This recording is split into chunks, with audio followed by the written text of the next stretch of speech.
तो सिर्फ भगवान को पाना चाहते हैं भक्ति के कारण। किसको? भगवान को पाना चाहते हैं। भक्तमाल की कथा में ऐसे अनेक भक्तों की कथा आती है जो भगवान को पाए हैं। एक सच घटना आपको बताऊं, भक्त प्रयागदास की कथा आती है भक्तमाल जी में।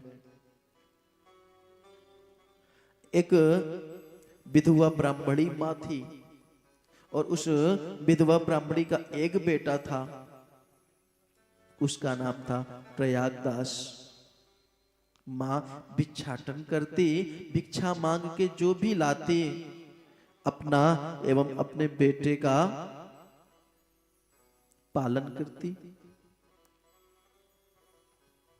एक बार क्या हुआ, गांव में एक मेला लगता है ना, कभी कभी दशहरे में या कभी गांव के बाहर एक मेला लगता है। वो मेला लगा। अब वो जो ब्राह्मणी है ना, वो तो भिक्षाटन करती और भिक्षा से जो कुछ भी मिलता वो अपना एवं अपने उस बच्चे का, जिसका नाम प्रयागदास था, उसका पालन करती। मेला लगा। मेला लगने के बाद सभी बच्चे जा रहे थे, सो प्रयागदास ने भी जिद किया अपनी माँ से कि माँ मुझे भी मेला देखने जाना है। तो प्रयागदास की माँ ने कहा अब बच्चा है,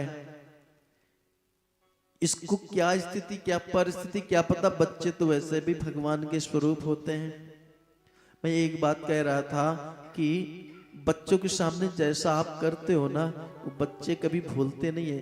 बच्चे वास्तविकता में बोल नहीं पाते, बच्चे बोलते नहीं है परंतु कुछ भूलते भी नहीं है। माँ ने कहा बालक है, क्या करूं? सो माँ को आज 10 रुपए ही मिले थे। सो माँ ने कहा बेटा 10 रुपए हैं, चल के मेला देखाते हैं। मेला देखने जा ही रही थी। अब माँ ने कहा, अब प्रयागदास जैसे मेला में गए तो बच्चे खिलौने आदि ले रहे थे। सो प्रयागदास जी भी वहां पे खड़े हो गए खिलौनों की दुकान पे, देखने लगे खिलौने। माँ ने कहा बेटा पसंद है? प्रयागदास जी ने सोचा मेरी माँ के पास सिर्फ 10 रुपए ही है और यदि मैं खिलौना ले लूंगा तो माँ भूखी रह जाएगी।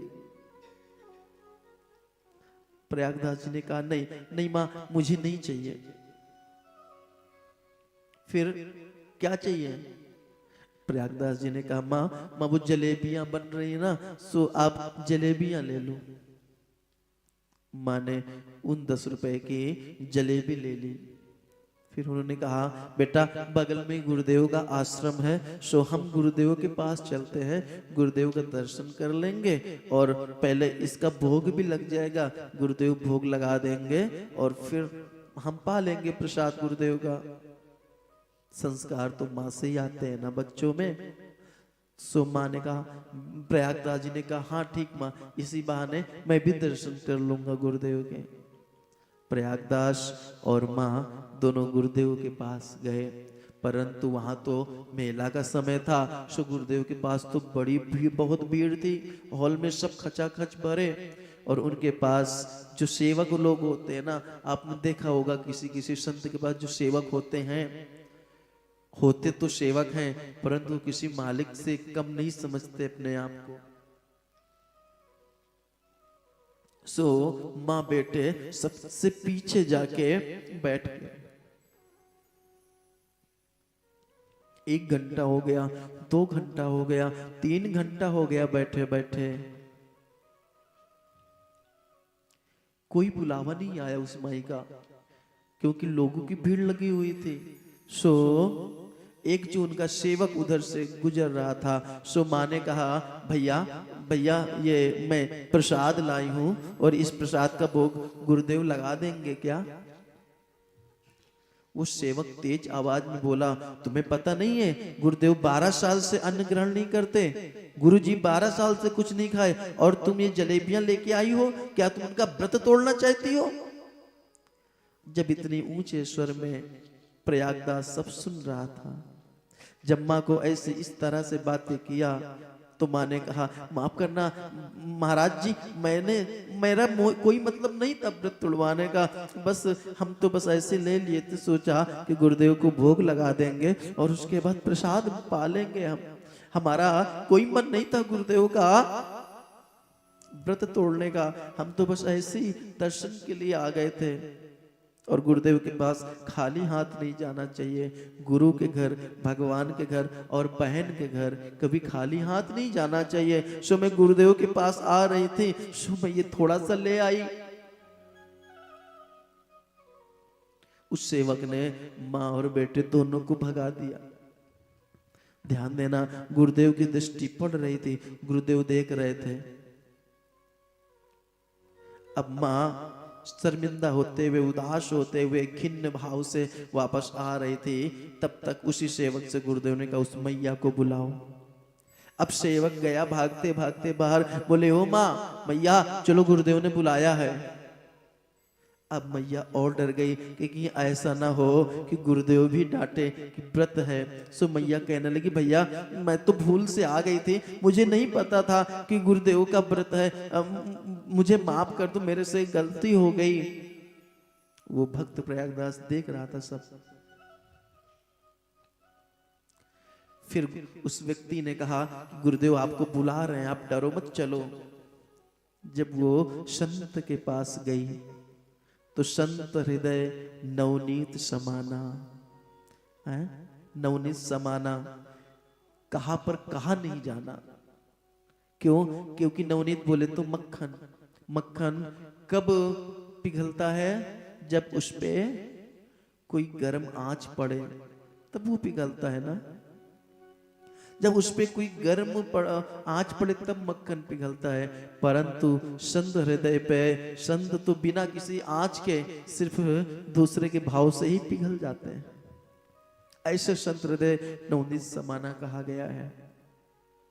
संत भगवान ने बुलाया, बोले, आओ मैया थोड़ा नजदीक आओ। वो क्या लेके आई हो? मैया ने कहा, गुरुदेव गलती से ले आई, मुझे पता नहीं था कि आपका व्रत चल रहा 12 वर्षों से। मैं दोषी नहीं बनना चाहती, भगवान की नजरों में आपका व्रत तोड़ना नहीं चाहती मैं। संत भगवान ने कहा, माँ यदि आज मैंने आपका प्रसाद नहीं पाया ना तो भगवान मुझे कभी माफ नहीं करेंगे।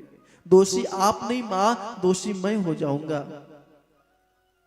संत भगवान ने वो जो प्रसाद लिया था, प्रसाद में से एक जलेबी निकाली और संत भगवान ने खा लिया। उस माँ के आंखों से झरझर झरझर आंसू बहने लगे। संत के भी आंखों से आंसू बहने लगे। वो जो संत प्रयागदास था ना, तो उसको भक्ति का वरदान दे दिया संत भगवान ने। ध्यान देना, हम संसार में कोई भी वस्तु भगवान से मांगते हैं ना तो 4 पदार्थ ही होते हैं, धर्म अर्थ काम मोक्ष। इन 4 के अलावा जो भी जब भी जो कुछ भी मांगेंगे इन 4 में ही से कुछ मांगेंगे। परंतु जब संत कृपा करते हैं ना तो इन 4 पदार्थों को नहीं, फिर वो भगवान की भक्ति देते हैं। प्रयागदास जी को दिया, माँ घर आई है। अब श्रावण का महीना चल रहा था, तो श्रावण मास की पूर्णिमा को सभी बहनें अपने भाई को राखी बांधती हैं ना। सभी बहनें अपने भाई को राखी बांध रही थी। प्रयागदास जी ने कहा, माँ मेरी बहन क्यों नहीं है? जब सबकी बहनें हैं तो मेरी बहन क्यों नहीं है? और जब सबकी हाथों में राखी बंधी है तो माँ मेरी हाथों में राखी क्यों नहीं है? माँ ने बहुत प्रकार से समझाया, परंतु एक ही प्रश्न करता कि भगवान ने सबको बहन दी है तो मुझे बहन क्यों नहीं दी? ध्यान दे, माँ वही है जो संसार के रिश्ते को भगवान से जोड़ दे। माँ ने कहा है ना तुम्हारी बहन, कौन कहता कि तुम्हारी बहन नहीं है, तुम्हारी बहन है। और वो मैया मिथिला में रहती थी, और मिथिला की तो एक ही बेटी है, जनक जी, सीता मैया। तो माँ ने कहा तुम्हारी बहन है, और वो कहाँ है? अगर हमारी बहन है तो जब सबकी बहनें आती तो हमारी बहन क्यों नहीं आती? माँ ने कहा बेटा